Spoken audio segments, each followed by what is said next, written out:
Jawabannya sederhana. Karena kita membandingkan diri kita dengan orang-orang lain, atau nggak usah diri kita deh. Kita membandingkan nasib orang beriman dengan nasib orang yang tidak beriman, sama-sama menggunakan dunia.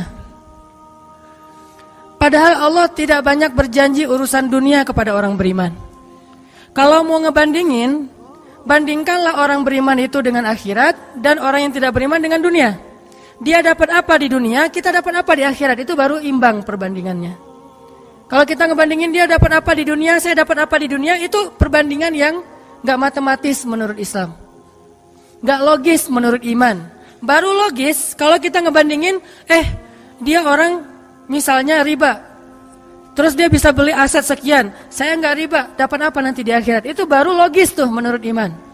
Cuman kalau kita hitung-hitungan, dia kok mengawali usahanya dengan cara riba, saya dengan cara yang lebih syar'i, kok dia dapat sekian aset saya enggak, ini secara hitung-hitungannya aja pertanyaannya udah salah sehingga tidak ada jawaban.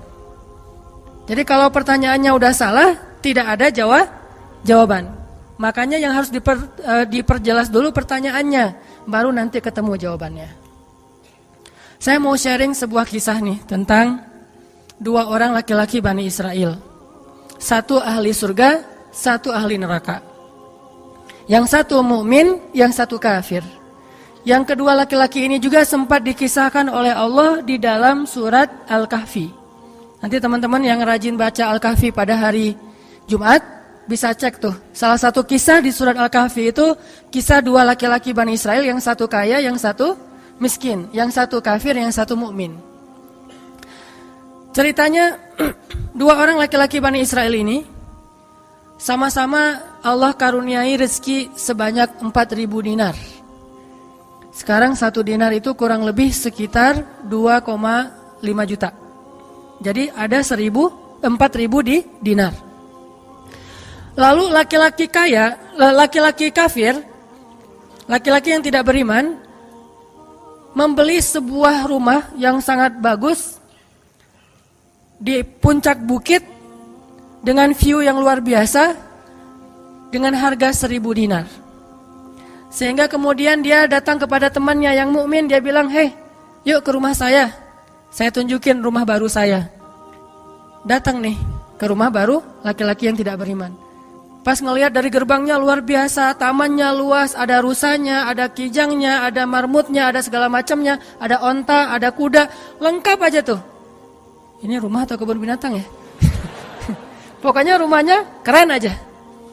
Terus laki-laki beriman nanya, ini rumah baru? Ya, berapa kamu belinya? 1.000 dinar. Bagus kan? Bagus. Ya udah kamu beli atau 1.000 dinar. Ini rumah kayak gini banyak nih masih dijual. Akhirnya laki-laki mukmin ini pulang. Malam harinya dia sholat, kemudian dia berdoa, ya Allah, sahabat saya sudah membeli sebuah rumah yang besar, rumah yang bagus dengan harga 1.000 dinar. Maka besok saya ingin membeli itu di surga dengan cara bersedekah 1.000 dinar. Maka berikanlah untuk saya rumah yang lebih bagus di surgamu ya Allah. Dia sedekah 1.000 dinar. Lalu besoknya ketemu sama temannya yang tidak beriman, nanya, udah beli rumah? Udah. Di mana? Enggak dekat dengan rumah saya, jauh kata dia. Di mana itu? Di surga. Hah? Caranya gimana? Sedekah. Wah, kamu mah orangnya fanatik lah istilahnya, sok soleh lah, apalah segala macam, Pak Haji, diledekin aja tuh. Diledekin. Taulah yang udah hijrah kan gitu ya, suka ada istilah-istilah ngeledekin. Ya udah hijrah, anak masjid, apa istilah-istilahnya, diledekin gara-gara dia bersedekah 1.000 dinar, sebagai ganti temannya yang membeli 1.000 dinar itu bisa beli rumah yang besar. Diledekin terus. Setelah berlalu sekian lama, kemudian laki-laki yang pertama ini, yang tadi tidak beriman, nikah. Istrinya tuh cantiknya luar biasa. Usianya ABG. Cantik.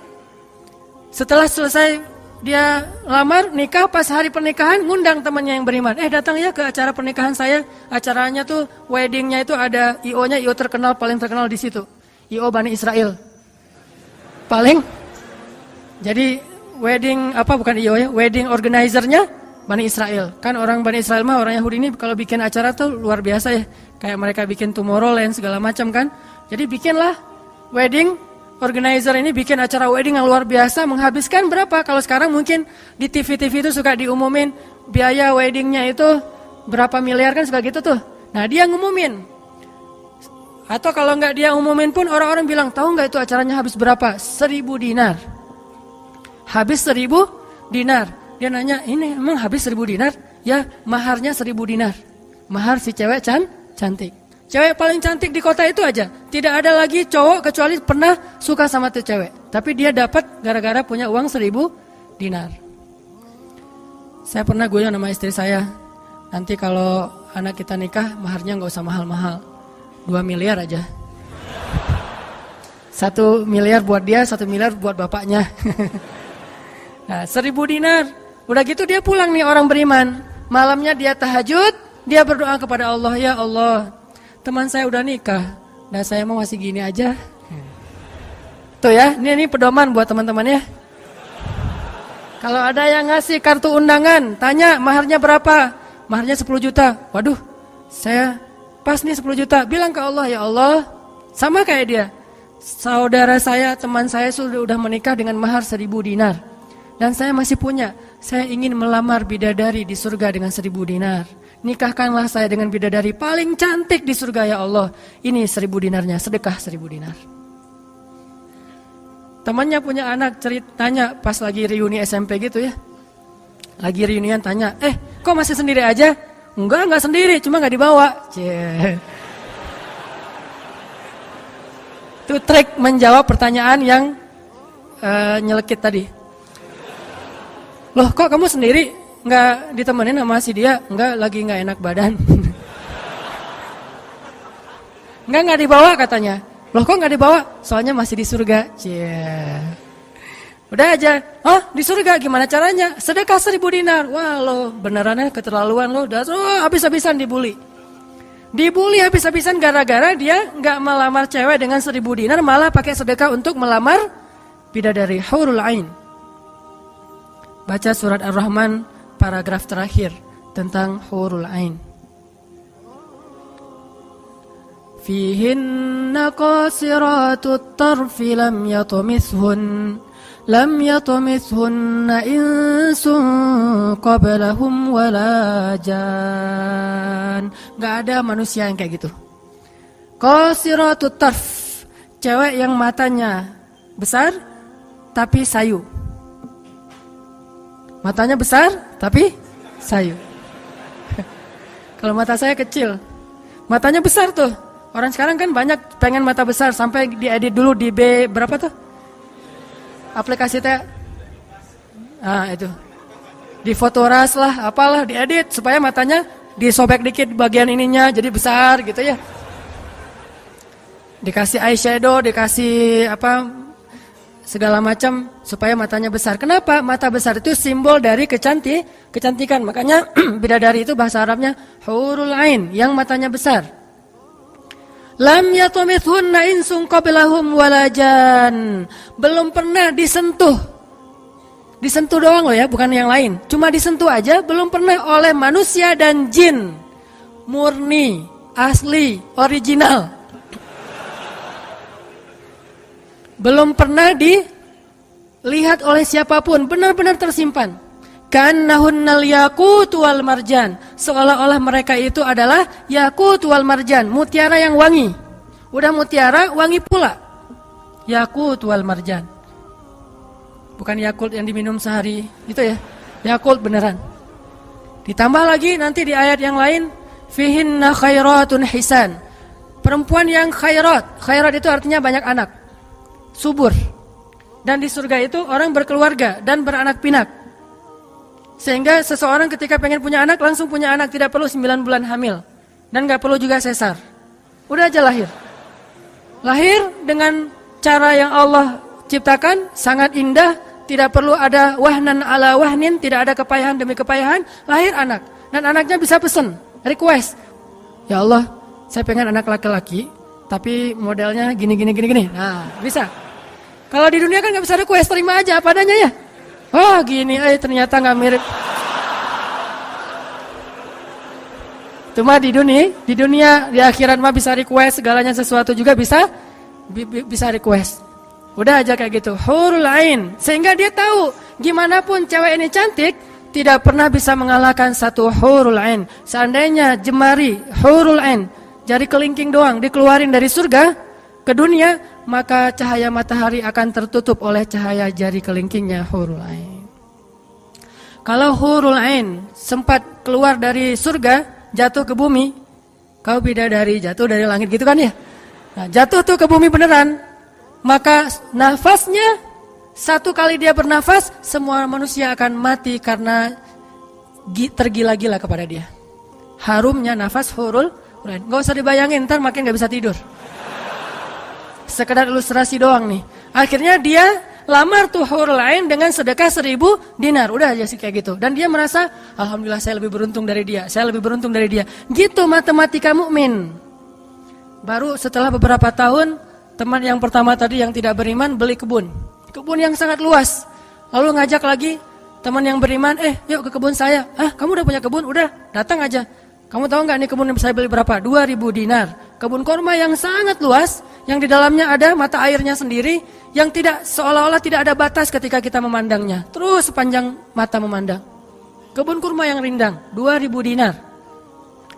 Lalu laki-laki ini pulang lagi, ya Allah, izinkan saya membeli kebun-kebun surgamu dengan 2000 dinar. Karena saudara saya itu sudah membeli kebun di dunia. Sedekah lagi 2000 dinar. Terus kayak gitu sampai mereka tua. Yang satu meninggal dalam keadaan kaya raya tapi kafir. Yang satu lagi meninggal dalam keadaan miskin tapi beriman. Siapa yang lebih beruntung? Tergantung matematika yang dipakai. Kalau matematikanya materi duniawi, pasti orang yang pertama yang tidak beriman lebih beruntung. Bisa menikmati dunia habis-habisan sampai hari tuanya. Tapi kalau matematikanya matematika mukmin, Rabbani, maka pasti yang kedua lebih beruntung dari yang pertama. Nanti setelah mereka meninggal, ini ceritanya panjang sekali dan kemudian jadi salah satu tafsir dari Al-Quran surat As-Saffat yang nanti kita baca.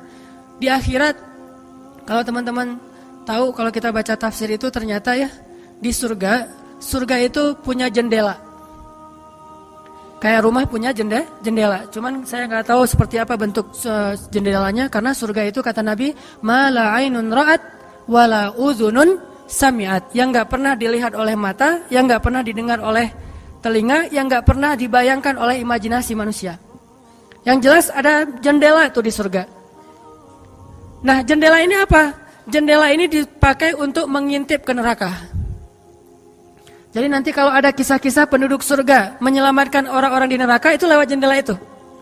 Kalau ada cerita penduduk surga dan penduduk neraka berdialog, itu lewat jendela itu. Bukan keluar dulu sama-sama keluar terus ada ruangan khusus dialog gitu, enggak. Atau pakai misalnya Skype gitu ya. Nelpon neraka pakai Skype. Tling lagi disiksa. Aduh, ada yang nelpon, bentar dulu. Kan enggak ada yang gitu ya. Ini mah pakai jendela, jadi jangan pakai imajinasi teknologi yang sekarang. Nggak ada Skype, nggak ada WhatsApp call, video call gitu. Nggak ada line, yang ada lewat jendela. Begitu dia ngelihat ke jendela, dia langsung Allah berikan dimensi melihat neraka. Langsung Allah kasih ruang untuk bisa melihat neraka. Di neraka itu dia akan bertanya kepada malaikat neraka, ngasih kayak kertas gitu. Tolong cariin yang namanya ini. Cariin. Oh ya, ini masa nggak kenal kayaknya di surga. Emang siapa? Hanan Ataki. Penduduk malaikat neraka mah nggak kenal. Amin. Aminin atuh. Mudah-mudahan semua kita tidak dikenal di neraka. Dikenal di surga insyaallah. Kalau ini mah nggak boleh heureuy. Ini serius nih mah. Udah aja ngasih nama gitu ya ke malaikat penjaga neraka. Kenal nama ini nggak? Oh, ntar dulu nanya ke yang lain. Kenal nama ini nggak? Wah, ada tuh yang di pojok sana tuh lagi dihabis-habisin sama malaikat. Udah malaikat yang itu bawain sini gitu.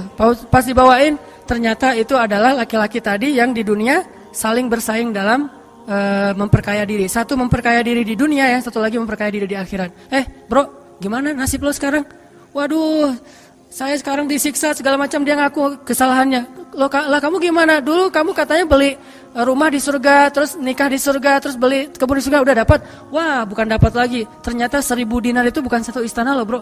1 dinar itu sekian ribu istana. Sekarang saya 1000 dinar, bayangin aja. Hah, gitu. Makin sakit kan ya? Makin nelangsa, makin stres. Udah di neraka stres pula, stroke lagi, kena kejang-kejang gitu. Nggak di neraka kejang-kejang aja nggak enak, stroke nggak enak, apalagi udah stroke-nya di neraka kan lebih nggak enak tuh. Orang kena penyakit jantung di dunia nggak enak, ini penyakit jantungnya di neraka lebih nggak enak lagi. Ini mah imajinasi saya. Sesuai dengan di Al-Quran surat As-Saffat, dialog antara penduduk surga dan penduduk neraka. Inilah teman-teman matematika untuk mengukur siapa lebih beruntung. Sehingga kita tidak perlu bertanya, kenapa? Why? Saya udah hijrah kok makin susah hidup saya, dunia itu. Akhirat enggak. Kalau kita mengukur amal kita hanya dengan dunia, kita bakal sering kecewa karena Allah tidak menilai dunia ini bahkan lebih ringan daripada 11 sayap nyamuk. Seandainya kata Nabi dunia ini di mata Allah ada harganya, pasti Allah nggak mau ngasih dunia kepada orang yang tidak beriman, nggak mau. Berhubung dunia ini tidak ada nilainya, Allah kasihlah kepada orang yang tidak beriman. Sedangkan yang bernilai, Allah simpan untuk orang yang beriman dan sabar. Pakai kacamata Rabbani, cara pandang Allah Subhanahu Wa Taala. Sehingga ketika kita hijrah, kita minta tolong kepada Allah urusan dunia, tetapi kita yakin kalau kita istiqomah, ikhlas, maka di akhirat wa ma indallahi khair. Itu harus jadi mantra yang kita ulang-ulang tuh. Kalau teman-teman lagi cemburu dengan dunia seseorang, bilang wa ma indallahi khair. Apa yang ada di sisi Allah lebih baik. Udah nggak jadi cemburu tuh. Saya pakai itu sebagai terapi buat diri saya sendiri. Kalau saya lagi ada rasa kayak kepengen apa yang orang punya, ada rasa iri, ada rasa cemburu, ada rasa kayak merasa orang lain lebih beruntung dari kita, saya selalu pakai mantra wa ma indallahi khair, wa ma indallahi khair, wa ma indallahi khair. Sehingga hilanglah rasa cemburu itu. Apa yang ada di sisi Allah lebih baik, apa yang ada di sisi Allah lebih baik, apa yang ada di sisi Allah lebih walal akhiratu khairul laka minal ula wal akhiratu khairu wa abqa. Akhirat lebih baik bagimu dan daripada dunia. Akhirat lebih baik dan lebih kekal. Itu aja yang kita ulang-ulang mantranya. Wa ma indallahi khair. Udah aja senyum. Kita yang istiqomah gini-gini aja, orang lain yang tidak istiqomah yang sudah melenceng jadi gitu. Ya udah, apa yang di sisi Allah lebih baik. Ada yang gara-gara misalnya dukun bertindak jadi nikah. Kita bertindak sendiri enggak nikah-nikah misalnya ya. Ya udah aja, wa ma indallahi khair. Dan apa yang ada di sisi Allah itu bukan hanya akhirat tetapi juga dunia. Cuman Allah tidak memberikannya dalam waktu yang segera kepada mukmin karena Allah ingin melihat dulu ketabahan, kesabaran dan keistiqomahan kita. Matematika itu coba kita pakai dalam hidup. Kayak saya pernah dulu banget awal-awal saya di Bandung masih senang usaha-usaha gitu sebelum ada dakwah. Kan pertama saya masuk ke Bandung bukan berdakwah. Lama-lama setelah lelah berusaha akhirnya berdakwah. Karena nggak mendapatkan kebahagiaan hanya dengan harta. Kan dulu saya pernah usaha bisnis pulsa yang saya pernah cerita. Ada 60 cabang pulsa saya di Bandung. Terus naik lagi bisnis jual beli mobil bekas. Beli, jual. Terus terakhir pernah main properti walaupun nggak sampai punya klaster, sampai punya perumahan. Tapi 1-2 properti beli, jual lagi, perbaiki, jual dan segala macam. Waktu itu saya sempat hampir kegoda sama teman saya yang beli beberapa aset ruko di daerah Antapani. Dulu Antapani nggak seperti sekarang, masih murah-murah tuh rukonya. Dan kan cepat banget tuh perkembangan Antapani ya. Dia beli tuh 1 ruko di Antapani dengan DP, lalu dia cicil. Nah cicilannya ini dibayar oleh yang kontrak. Kebetulan ruko dia dikontrak oleh warung Padang. Sehingga dia paling nambah-nambah dikit lah, walaupun yang nggak bisa utuh, tapi dia nambah-nambah dikit. Ini udah azan? Udah? Oh, nanti ceritanya next, insya Allah habis sholat isya. Barakallah. Bismillahirrahmanirrahim. Tadi sampai di mana teman-teman? Oh iya, Antapani ya, sampai Antapani. Nah waktu itu nggak ada basa-basi, langsung aja Bismillahirrahmanirrahim. Teman-teman kita lanjutkan sampai di Antapani. Jadi teman saya tuh ada yang investasi dengan beli salah satu ruko di Antapani dengan cara nyicil DP, terus yang bayar cicilannya itu adalah yang kontrak. Kalau nggak utuh pun dia tambahin sedikit lah. Paling nambahin 500.000 sebulan. Setelah kurang lebih 3 tahun, akhirnya itu udah lunas, dia bisa nge-DP-in lagi yang baru. Setelah sekitar 5 tahun berjalan, saya ketemu lagi sama dia. Dia bilang, ini semuanya udah ruko saya nih. Udah ada sekitar 6 ruko yang dia punya. Dan setengahnya dipakai sama Alfamart. Sisanya dipakai ada warung Padang, ada apa di situ.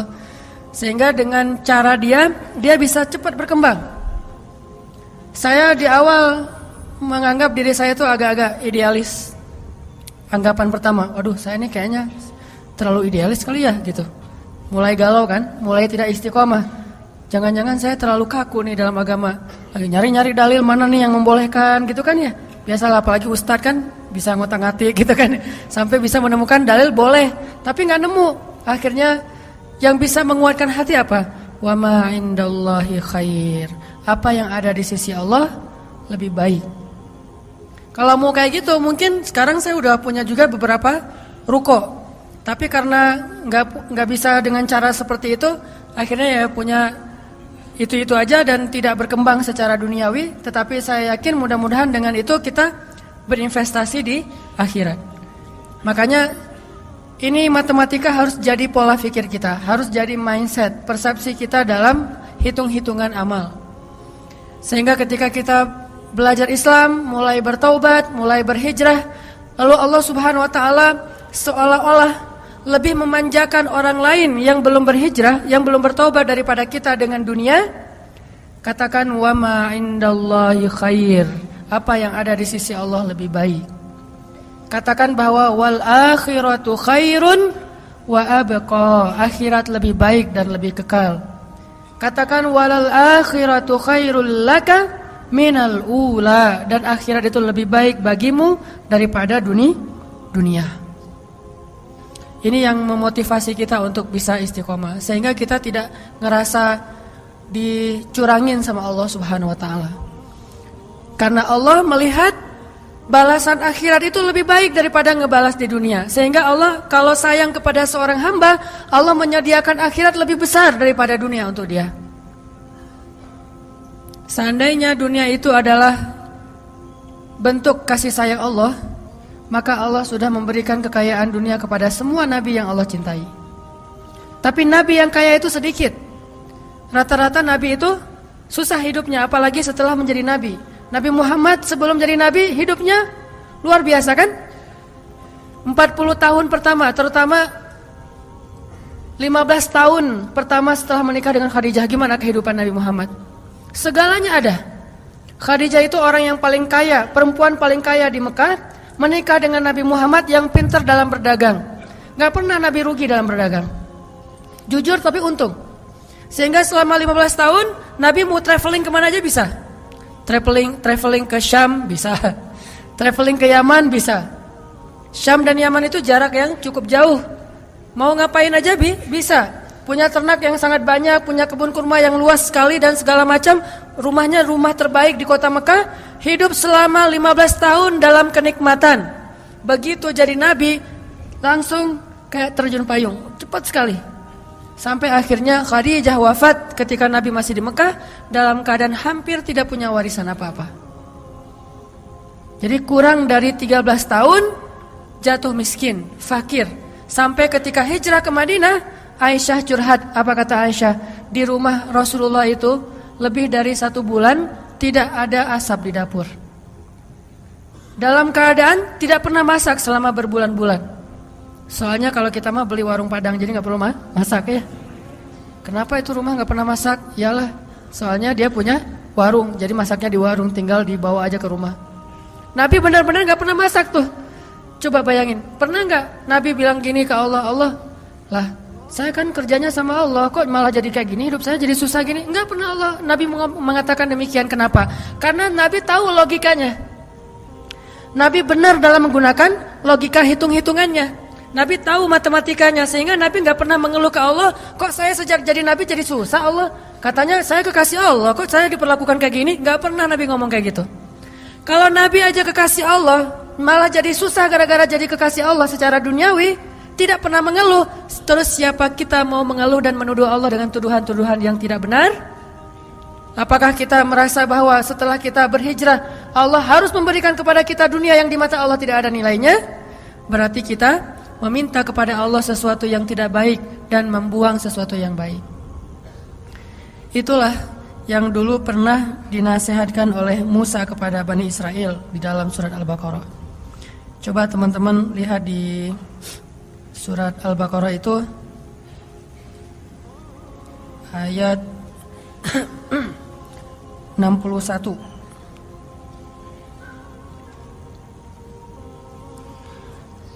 A'udzu billahi minasy syaithanir rajim. Wa idh qultum ya Musa lan nasbir ala ta'amin wahid fad'u lana rabbaka yukhrij lana mimma tunbitul ardu min baqliha wa qithaiha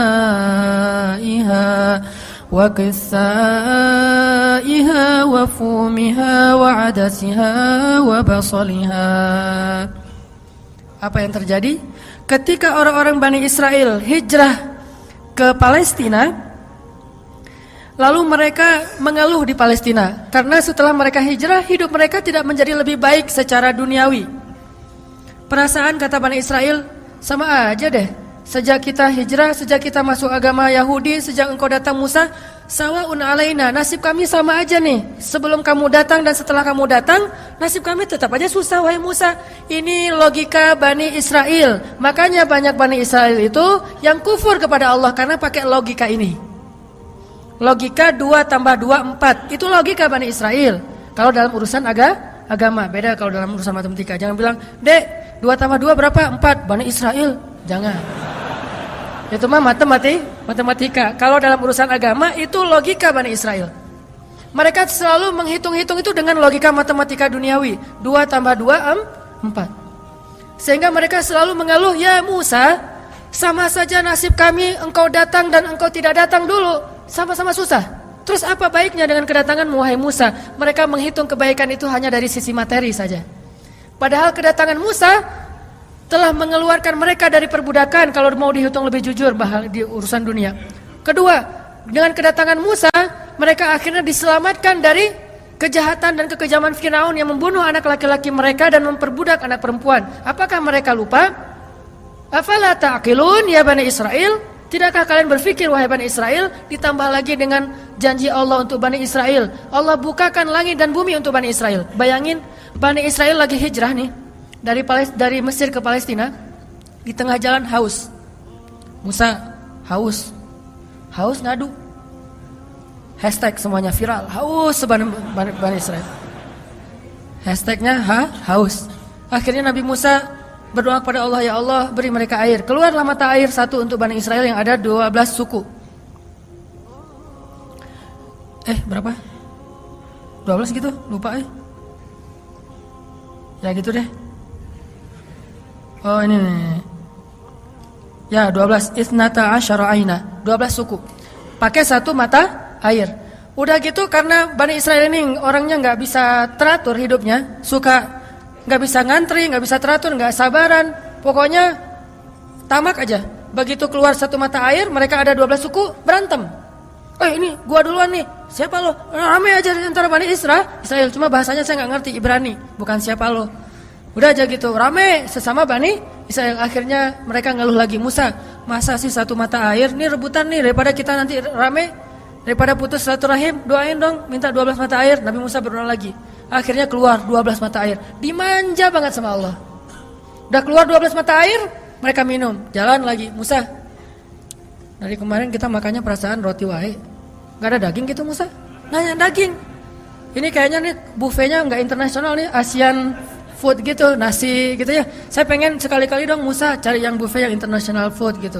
Akhirnya Allah kasih man nawassal, kasih burung datang sendiri untuk disembelih. Datang tuh burung terbang depan Bani Israel, nunduk langsung gini. Enggak. Coba, burung Bani Israel. Coba ada nggak burung kayak gitu sekarang? Bebek gitu ya. Pak, hari ini kita masak bebek. Oh boleh. Bebek, datang seperti bebek teh. Yam, Yaitu ayam datang. Nggak ada kan sekarang kan ya? Allah tundukkan burung yang liar kepada Bani Israel. Datang untuk disembelih. Disembelih langsung dibakar. Terus makan. Kemudian keluar lagi makanan-makanan luar biasa. Datang dari langit seperti datang kepada Maryam alaihassalam. Masih ngeluh juga. Terus jalan lagi. Musa, haredang cenah. Panas. Datang awan menaungi Bani Israel. Mana ada manusia, bangsa di muka bumi ini selain para nabi yang dinaungi awan sepanjang perjalanan coba. Kecuali Bani Israel dan orang-orang modern yang pakai kendaraan udah tertutup ya. Kalau dulu mah Bani Israel kemana mereka pergi awan ngikutin. Wan, sana ya kata awan saya. Bukan si Iwan, awan. Udah aja jalan. Bani Israel mana? Kadang-kadang suka iseng, nih lihat ya awannya nih ikutin kita nggak ya? Lari ya, lari, awannya ikut lari. Namanya Bani Israel, iseng. Tapi Allah masih diakal-akalin sama mereka kan? Yang pernah saya cerita, disuruh bayar zakat, mereka katakan kami mah zakat 2,5% mah itu orang pelit lah. Kalau zakat mah nggak usah tanggung-tanggung 2,5%, 10% kan Islam 2,5%, Nasrani 10%, Bani Israel 100%. Hah? Sampai Musa aja kaget 100%. Benar gitu syariatnya 100%. Wah Musa 100% ya. Kami berani memberikan zakat 100%. Caranya gimana? Dikumpulin semua gandumnya, dilempar ke langit, terus dia bilang ya Allah ambil sesukamu, yang jatuh ke bumi itulah hak saya. Itulah Bani. Saya lempar semuanya, gandum, roti, segala macam, korma dilempar ke langit. Ya Allah ambil sesukamu ya Allah. Yang jatuh ke bumi berarti engkau ridho untuk saya. Mana ada yang nyangkut di tengah antara langit dan bumi kan? Pasti semuanya jatuh ke bumi. Oh berarti Allah nggak memerlukan itu, ya udah untuk kita aja. Yang penting kan kita udah niat nih 100%. Tapi Allah nggak mau nerima, ya udah itu akal-akalan Bani Israel. Makanya mereka ngeluh ya Musa di Palestina itu tidak ada sayur mayur. Kami kangen makanan-makanan di Mesir. Kalau teman-teman tahu Mesir itu sebetulnya nggak tandus-tandus amat. Mesir itu ada bagian yang salju. Jadi kalau mau ngerasain Eropa bisa ke bagian itu. Ada yang bagian yang benar-benar padang pasir, ada yang bagian yang subur luar biasa. Nah, sampai mereka kangen dengan sayur-sayuran Mesir. Kangen dengan bayam kalau di kita mah, kangen dengan singkong, kangen dengan jengkol. Ya, pernah kangen jengkol? Karena nggak pernah keluar Bandung. Kalau keluar Bandung pasti kangen jengkol. Misalnya umroh gitu ya. Ada restoran Indonesia, Mang, ada jengkol? Di Mekah. Kalau tanya orang Arab, jengkol.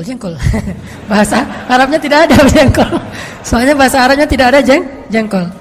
Mahada kata orang Arab, jengkol yang aroma ya. Intinya orang Bani Israel kangen dengan makanan Mesir. Terus apa kata Nabi Musa? Qala atastabdiluna alladhi huwa adna billadhi huwa khair. Apakah kalian meminta untuk menukar sesuatu yang buruk dengan sesuatu yang lebih baik? Maksudnya apa? Kenapa kalian ingin dibayar oleh Allah dengan dunia ketika kalian beriman? Kalau Bani Israel itu kalau beriman hitung-hitungan banget. Habis beriman harus rezekinya berlimpah. Habis beriman harus terbebas dari segala masalah. Habis beriman harus dimanjain banget dunianya. Itu pola pikir Bani Israel. Sedangkan para nabi dan orang-orang yang beriman gak kayak gitu cara berpikirnya.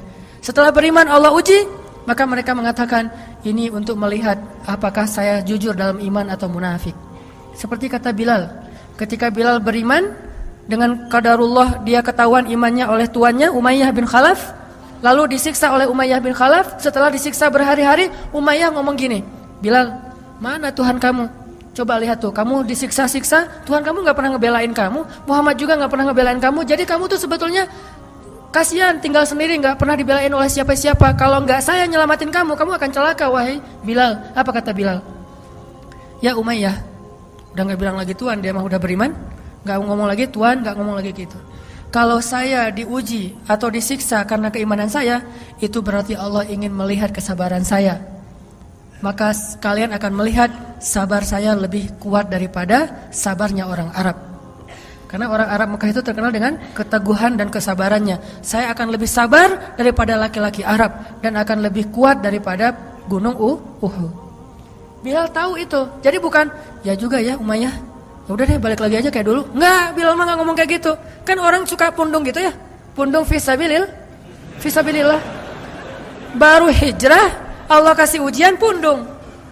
Aduh, sama aja udah hijrah nggak hijrah tetap aja nggak bisa dapat jodoh. Gitu kan? Akhirnya udahlah sekalian kayak dulu aja. Aduh sama aja, ternyata udah rajin ngaji, belum kelihatan juga ke atas, masih aja nggak ada yang kecantol misalnya kan ya.